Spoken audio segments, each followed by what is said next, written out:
श्रीमद् भागवत महापुराण प्रथम स्कंद अध्याय दूसरा भगवत कथा और भगवत भक्ति का महात्म्य। श्री व्यास जी कहते हैं, शौनक आदि ब्रह्मवादी ऋषियों के ये प्रश्न सुनकर रोमहर्षण के पुत्र उग्रश्रवा को बड़ा ही आनंद हुआ। उन्होंने ऋषियों के इस मंगलमय प्रश्न का अभिनंदन करके कहना आरंभ किया।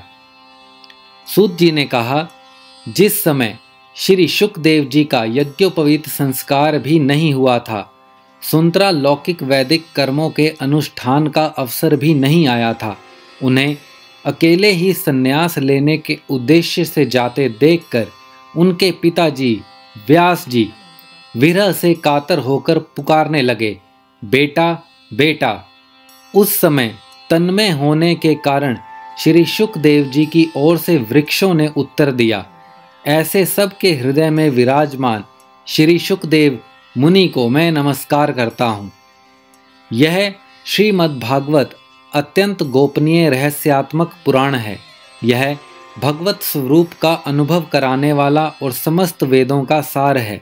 संसार में फंसे हुए जो लोग इस घोर अज्ञान अंधकार से पार जाना चाहते हैं, उनके लिए आध्यात्मिक तत्वों को प्रकाशित करने वाला यह एक अद्वितीय दीपक है।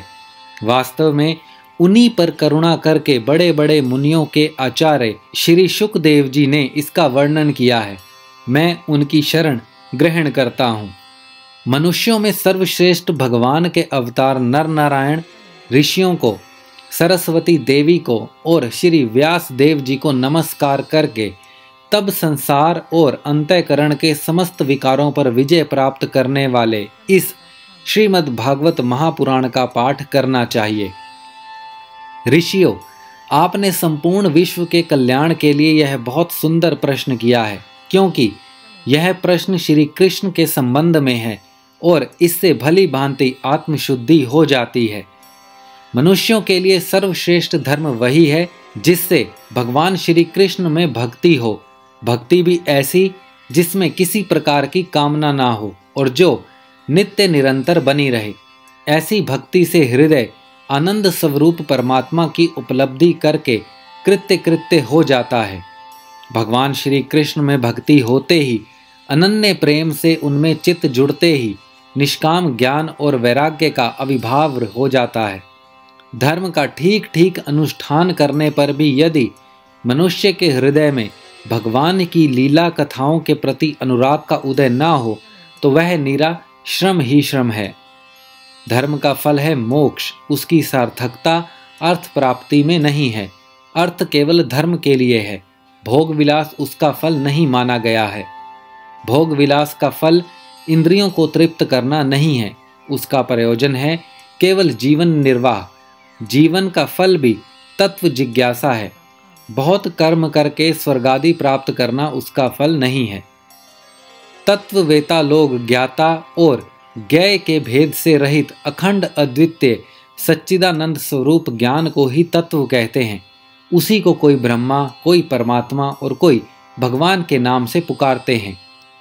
श्रद्धालु मुनिजन भगवत श्रवण से प्राप्त ज्ञान वैराग्य भक्ति से अपने हृदय में उस परम तत्व स्वरूप परमात्मा का अनुभव करते हैं।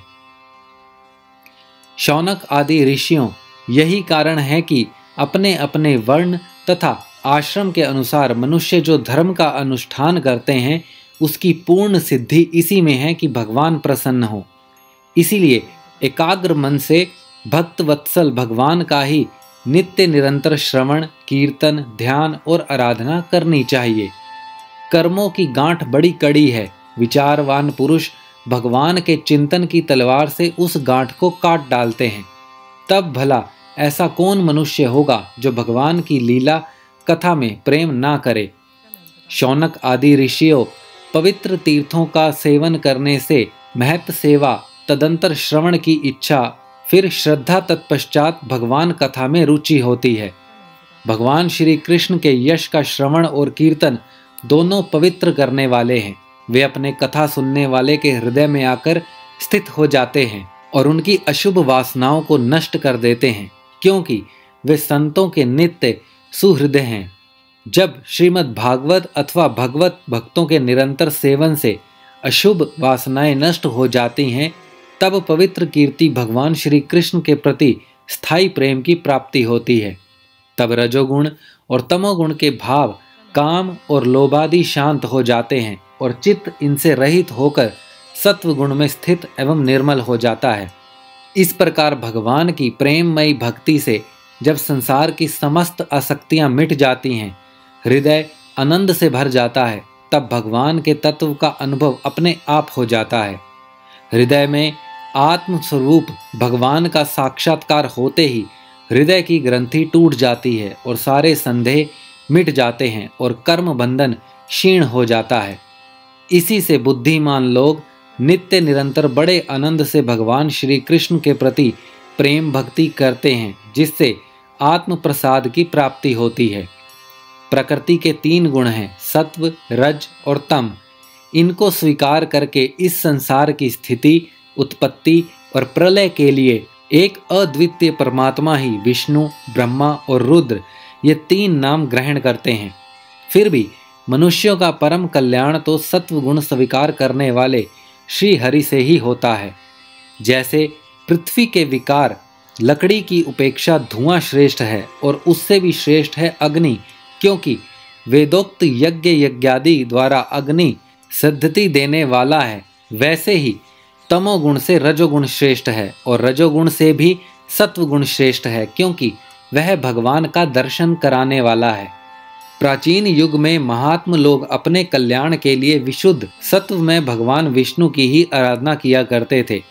अब भी जो लोग उनका अनुसरण करते हैं वे उन्हीं के समान कल्याण भाजन होते हैं। जो लोग इस संसार सागर से पार जाना चाहते हैं वे यद्यपि किसी की निंदा तो नहीं करते, ना किसी में दोष ही देखते हैं, फिर भी घोर रूप वाले तमोगुणी, रजोगुणी, भैरवादी भूतपतियों की उपासना ना करके सत्वगुणी विष्णु भगवान और उनके अंशकाल स्वरूप का ही भजन करते हैं।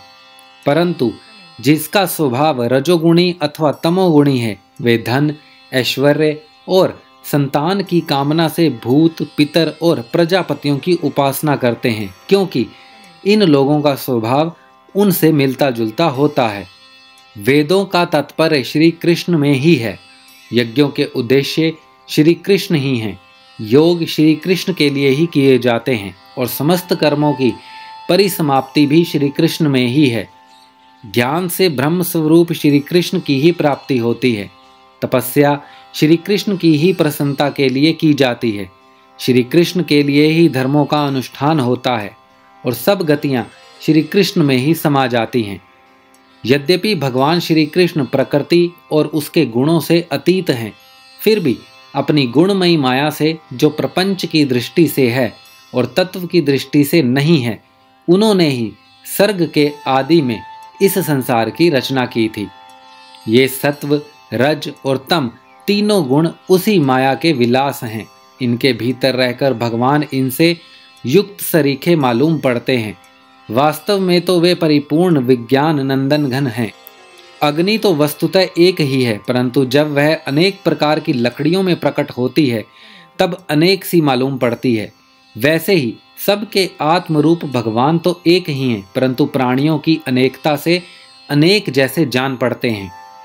भगवान ही सूक्ष्म भूत, तन्मात्रा, इंद्रिय तथा अंतःकरण आदि गुणों के विकार भूत भावों के द्वारा नाना प्रकार की योनियों का निर्माण करते हैं और उनमें भिन्न भिन्न जीवों के रूप में प्रवेश करके उन योनियों के अनुरूप विषयों का उपभोग करते कराते हैं। वे ही संपूर्ण लोकों की रचना करते हैं और देवता, पशु पक्षी, मनुष्य आदि योनियों में लीलावतार ग्रहण करके सत्व गुण के द्वारा जीवों का पालन पोषण करते हैं। श्रीमद् भागवत पुराण प्रथम स्कंद अध्याय 2 समाप्त।